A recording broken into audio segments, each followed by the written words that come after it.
안녕하십니까. 부동산 신문 읽어주는 땅사고TV의 임동성입니다. 오늘은 강주 전남권 소식이고요. 제가 어디 연수라면 연수 교육을 한 1박 2일로 다녀와서요. 뉴스가 좀 늦어졌습니다. 무등일보고요.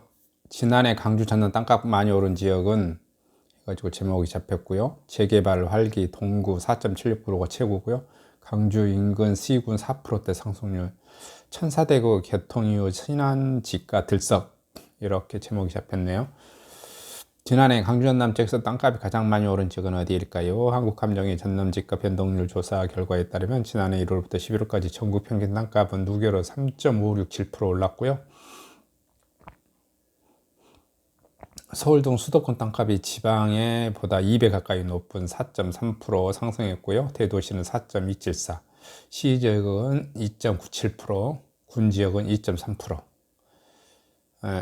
대도시가 항상 더 많이 오르는 것을 느낄 수가 있겠죠. 오르는 데가 더 오른다는 것이죠. 비쌌는데 그가 더 비싼 데가 더 올라. 지역별로 보면 서울이 4.789, 전국에서 가장 많이 오른 가운데 세종이 4.651, 강주가 4.935%, 대구가 4.154, 대전이 3.797, 인천이 3.656%, 부산이 3.403% 나타났고요. 반면 지역경제가 침체된 지역은 울산, 전국 평균보다 0.283, 훨씬 낮게 올랐네요. 강주 경우 동구가 4.767로 최고 상승률을 기록했고요. 강주 동구가 재개발 많이 돼서 그런 것 같아요. 그 다음에 광산구가 4.699%, 서구가 4.607, 남구가 4.545% 나타났고요. 아파트 값이 가장 낮은 북구 땅값은 3.578 오르는 데 그쳤습니다. 2018년에 아파트 가격이 급등했던 남구는 누계 기준으로 6.226% 올랐고 최고 상승률을 나타냈습니다. 지난해 전남 지역 땅값은 3.597 상승했고요. 전남에서 강주 인근에 위치한 시군의 상승률은 상대적으로 높았습니다. 나주 4.54%, 하순 4.5%, 장선 4.493%, 담양 4.309% 기록했고요.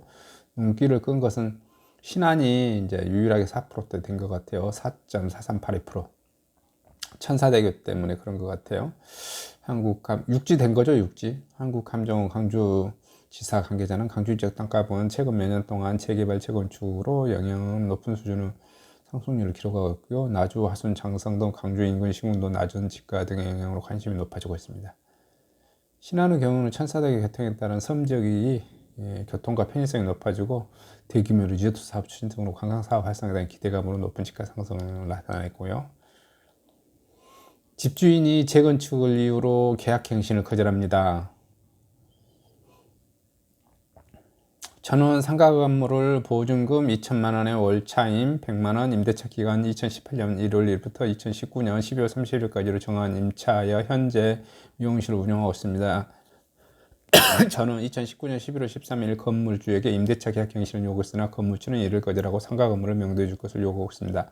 건물주는 상가 건물에 대한 곳의 일대에 관하여 주택법에 따라 주택건설사업계획이 승인되었고 이곳에 아파트가 지어질 예정이므로 임차인은 계약갱신 요구를 거절할 수 있다고 주장하고 있습니다만 저는 상가 건물을 명도해야만 하나요? 라고 질문, 이거 두 번째로 많이 본 뉴스네요.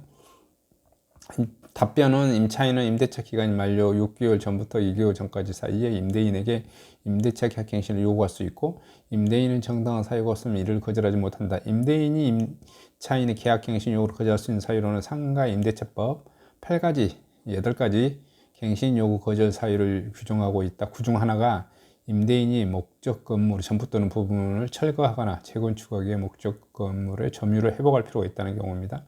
다만 철거 또는 재건축을 이유로 임차인이 계약갱신을 거절하기 위해서는 첫째, 임대차 계약 체결 당시 공사 시기 및 소요기간 등을 포함한 철거 또는 재건축 계획을 임차인에게 구체적으로 고지하여야 하고 그 계획에 따른 경우 둘째, 건물이 노후 훼손 또는 일부 멸신되는 등 안전사고 우려가 있는 경우 셋째, 다른 법령에 따라 철거 또는 재건축이 이루어지는 경우 중 어느 하나에 해당되어야 합니다.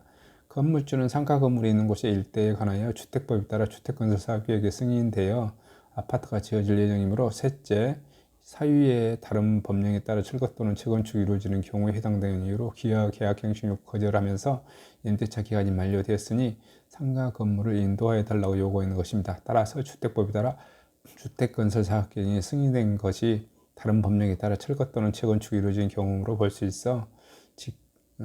있는지가 문제가 될 것입니다.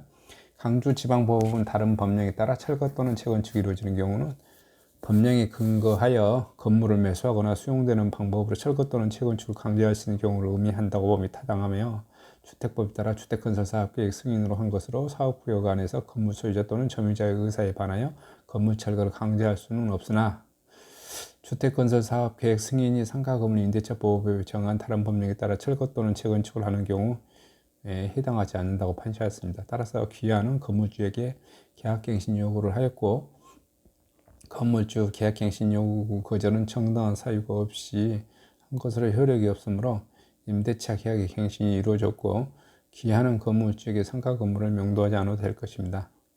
주택 상가 임대차와 관련된 분쟁에 대해서는 누구든지 주택 상가 건물 임대차 분쟁 조정위원회 무료 상담을 받을 수 있습니다. 062-710-3430 이렇게 나와져 있네요. 보통 임대인들이 이런 경우 가장 좋은 방법은 제가 실무에서 해보면 그냥 계약서에 표기해 둔 게 제일 좋습니다. 어느 시점에 뭐 재건축이나 자기 건물을 재건축할 것이다. 그래서 연장하지 못한다고 해서 합의서에 써버리는 게 계약서에 써버리는 게 제일 좋습니다. 그리고 빅그린 산단에 250억 규모 인프라 들어섭니다. 강주시 빅그린 산단 산학융합지구 선정 국비 등 250억 투입 관련 인프라 구축. 강주시가 강주형 일자리 완성을 추진하고 있는 빅그린 산학융합지구 조정사업 산업통상자원부 공모사업에 최종 선정되었고요. 신설되는 산학융합 캠퍼스에는 전남대 정규학위 과정인 지능형 모빌리티 융합전공 200여 명의 학생이 이전합니다. 기업 연구관에는 50여 개의 기업이 입주하고요. 이를 통해 기업과 대학 간 상시 협력 체계가 구축하고요. 우수 인재가 지역 내에 취업, 창업을 할 수 있도록 지원합니다. 빅그린 산학융합지구에서는 근로자 평생학습, 현장 맞춤형 교과과정, 중소기업 역량 강화, 중소기업 기술 혁신과 연구, 현장 기업 맞춤형 청년 인재 육성을 위한 다양한 프로그램을 개발 운영합니다. 송경종 강주시 인공지능 산업국장은 빅그린 산학융합지구 조성사업을 통해 대학이 가진 인프라 기업에 지원하고 기업을 필요로 하는 고급 인재를 공급받은 선순환 시스템을 구축해 강주형 일자리 완성에 크게 기여할 것으로 예상하고 있습니다. 한편 산학융합지구가 들어서는 빅그린 산단은 강주시와 정부가 3,030억 원을 투입해 친환경 자동차 부품 클러스터로 조성하는 자동차 전용 산단입니다. 자동차 산업과 연계해 완성차 공장, 부품, 연구개발 등 다양한 고부가치 업종을 입주하게 되어 강주형 일자리 모델인 강주 글로벌 모터스 자동차 공장도 2020년 완공할 예정이고요. 핵심적인 이런 아이디어로 강주의 일자리 창출에 기여하는 것 같습니다. 법적으로는 좀 문제가 있다고 지적하는 사람들이 많이 있어요. 그러나 일자리가 창출된다는 점에서는 우리 미래 세대 또 우리 뭐라고 그럴까요? 젊은 친구들한테 좋은 일자리 제공은 긍정적인 역할이 있는 것 같고 아무래도 좀 지금 현재 상태에서는 전기차 또는 이런 흐름으로 좀 가고 있는데 경유차가 좀 한다는 것은 좀 소형 경유차죠.